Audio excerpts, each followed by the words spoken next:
So I would like to start with a question for the whole family, I guess. What did it feel like for you guys to go to Congress and testify there? What did that experience bring for you? I felt that as a human being, that if I go there to Congress and I speak to other humans, that they'll sympathize and that they'll see that we are good people, that we've done nothing wrong. So what happened to us is very unjust.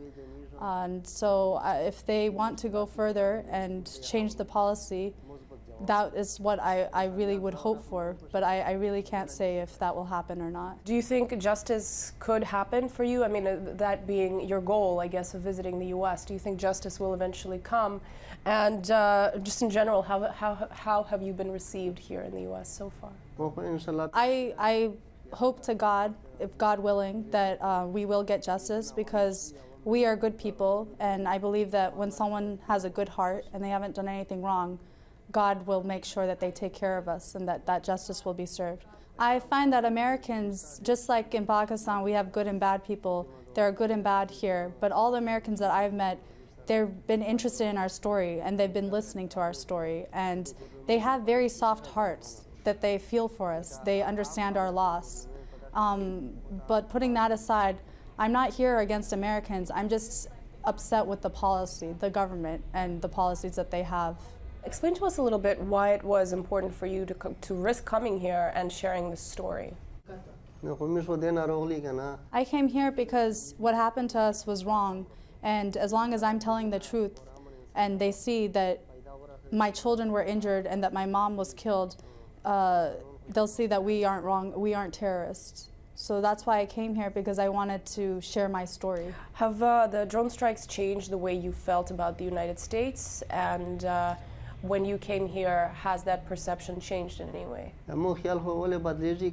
I can't really say if I will get justice, and that's something that I'll see later. But what I have noticed is that people were willing to listen to our story, and yesterday there were many politicians who had listened to our story. In the beginning, when I heard that my mother was killed as a result of these policies, I obviously did have some anger. But then I realized that this is not something that all Americans support. This is something that the government has. If I may, a question to Jennifer. How difficult was it to bring the family here to the United States? Were there a lot of challenges in that sense? There were a lot of challenges. It took us probably 6 full months of non-stop work to get them here. Everything from having to get birth certificates to the children, which are not common in this part of Pakistan, to then getting the passports, to then having to get them visa interviews and not knowing how that would turn out. And it was all complicated a bit further by the fact that their Pakistani lawyer, my colleague Shahzad Akbar, who's based in Islamabad, the US government refused to give him a visa, so he was unable to come with them this week. Do you think will it be difficult to return to Pakistan after having come here? I would hope not. I mean, no, the government of Nawaz Sharif has said they oppose the drone strikes. They have said they need to stop. They've said that at the UN. They've said that at the Security Council. So I can't see why bringing the Rehman family here to tell their story would in any way impact my hopes for future visits to Islamabad. And if I may, just one more question to everybody.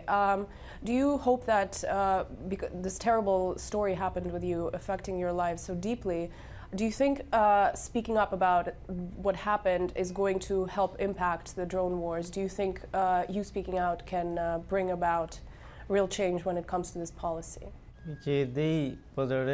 If they have good hearts and that they believe in humanity, I do hope that they will end the drones and find a solution to bring peace to my world. Thank you all for sitting down with us, for finding the time.